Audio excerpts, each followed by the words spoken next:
So, hello everyone, a new week and new interesting topic.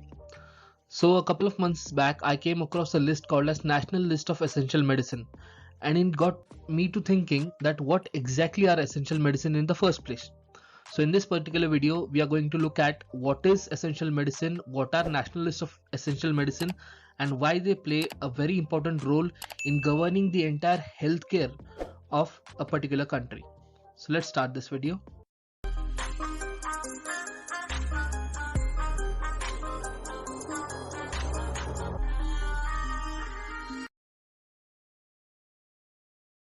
So first we must understand what is going to be the focus of this session.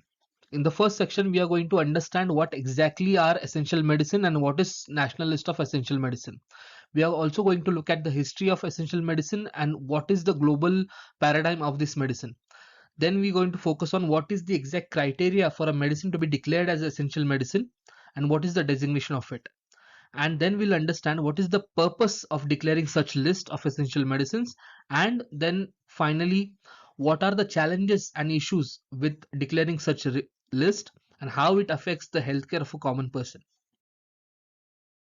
So coming on to the big question, what exactly are national list of essential medicines? So the Union Ministry of Health maintains a national list of essential medicine called as NLEM, which satisfy the priority healthcare needs of a population. So essential medicine is nothing but a list that is prepared considering the disease prevalence, efficacy, safety, and comparative cost effectiveness of the medicine. So this list focuses on a particular criteria in which it targets the prevalent disease. For example, there was a requirement of COVID vaccine or COVID related concomitant medication. So such medication which affect a large part of population, which is a safety measure and which requires the entire population to be affordable. So that are included in the essential medicine list. And this particular list is not only put a threshold on price ceiling, okay, but it also helps population in the large scale. And this price ceiling is fixed by National Pharmaceutical Pricing Authority, also called as NPPA.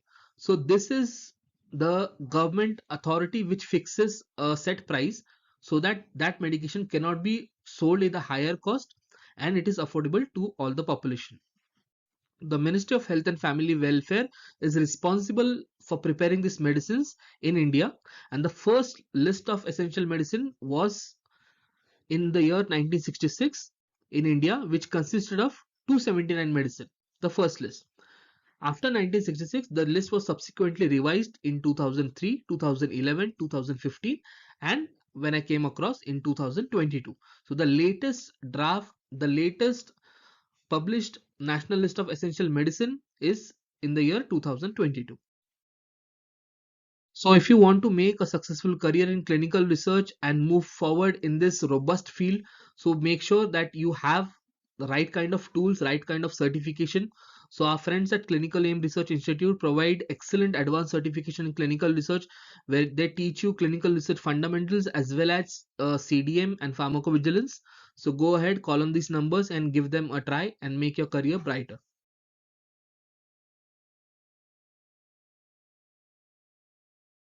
So now let us understand what exactly is the history of NLEM.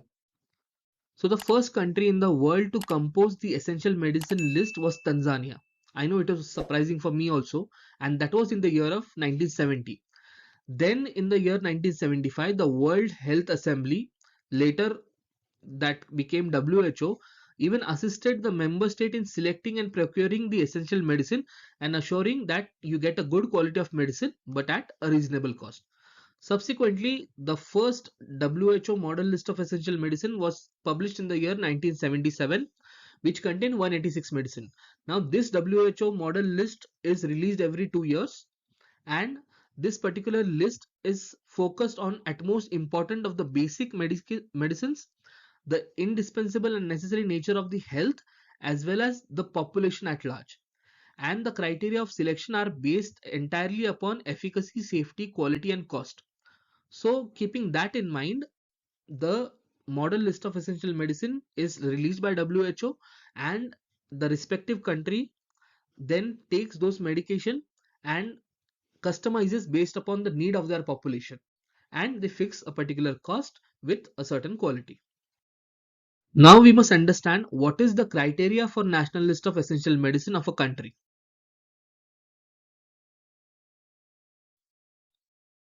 So when it comes to criteria for national list of essential medicine, there are several factors that are critical before you declare a drug in that particular list. The first factor is essentiality. A medicine should be essential considering that what is the population of that country and how does it fit in that particular list and needs and requirement of that country. Next thing is the changing disease burden. Okay, so with time, several diseases keep coming in the country. For example, the COVID, H1N1, H1N2. Okay, and that point of time, what particular list are required and what particular medication are required that are required to be tackled. Okay, and for example, at one point of time, it can be tuberculosis. The next month, it can be COVID-19. So depending upon the requirement, the prevalence of a disease, the list is declared, and considering they prepare a particular list.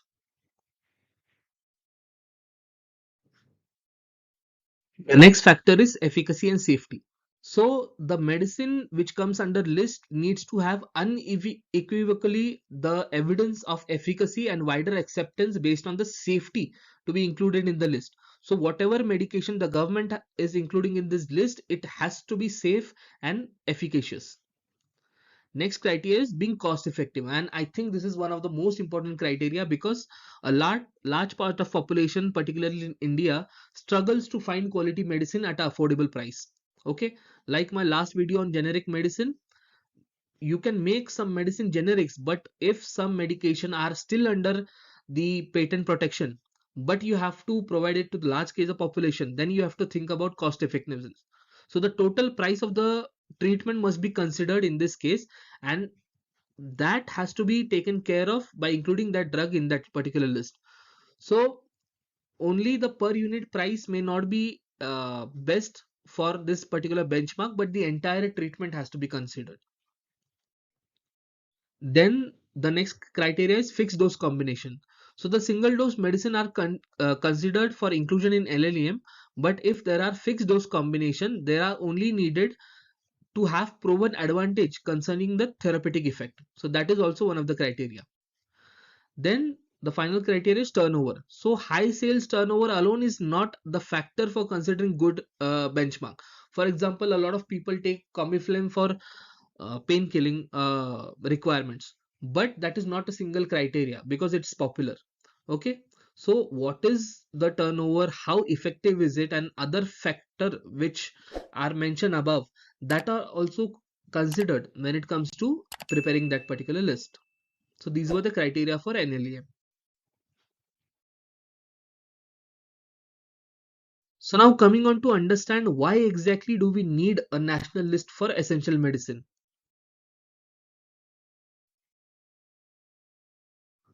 So the first purpose of preparing this list is to guide a safe and effective treatment of priority disease condition in the population. So for example, when there is COVID prevalence, then we have to create a list of medication which can ensure that we have safe medication as well as effective treatment.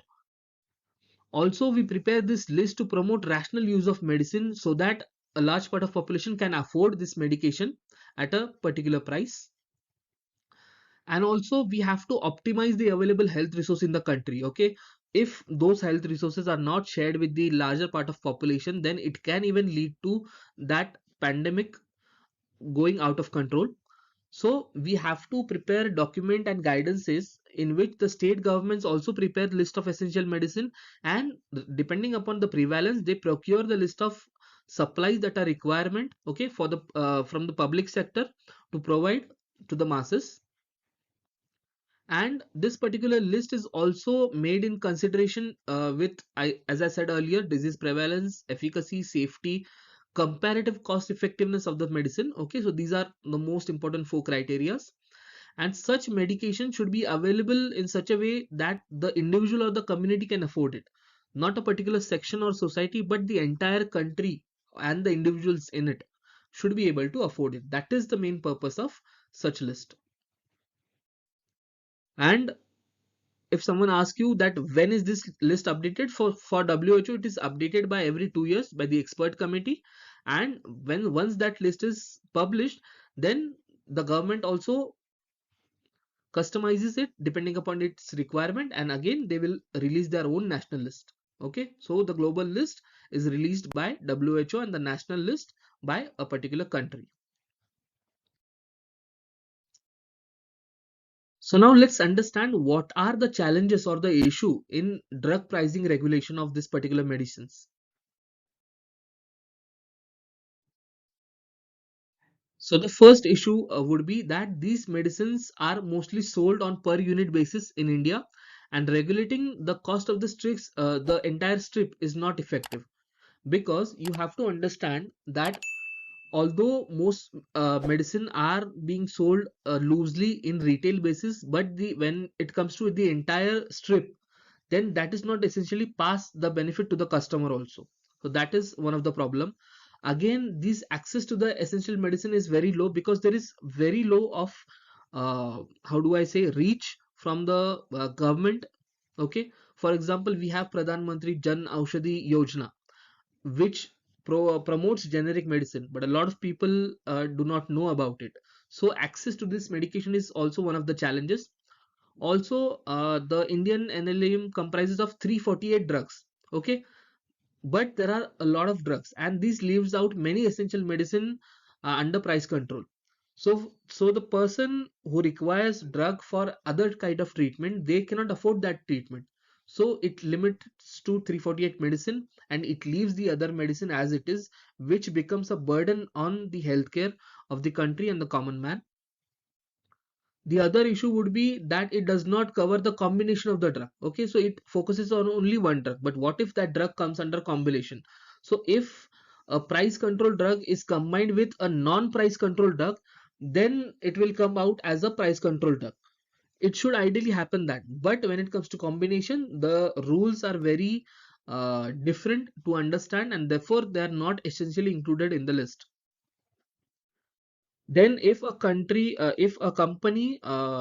makes a mistake for non-compliance, for non-quality medication, then there are no certain penalties for those company. Okay, and there is no particular order from the National Pharmaceutical Pricing Authority also. So rules are very very loose in this particular sense. So that has to be stringent from the government regulatory authority, so that the common man can be rest assured that whatever medicine I am getting, that is of a certain quality and certain efficacy. So that is one of the major challenge. Then a particular drug is also deleted from this list. Okay, so not essentially that the drug will remain in this list, they are also removed. Okay, so if they find a particular drug is not effective or causing damage, then it gets banned from India. If it gets banned from India, it is removed from the NLEM. And if there are also any safety concern, then also a particular drugs get banned and removed from this list. So this list is updated considering the quality, concern, and the priority. And if a particular medicine with better efficacy, so we have a better medicine with better efficacy, then the medicine in this list can also be dropped and that medication can be included. Okay, so that considers the favorable safety profile and better cost effectiveness. Okay, so these are two critical criteria when the medicine is removed or updated in this particular list. So I hope it was a good learning experience for all of you, and thank you for watching this video till the end.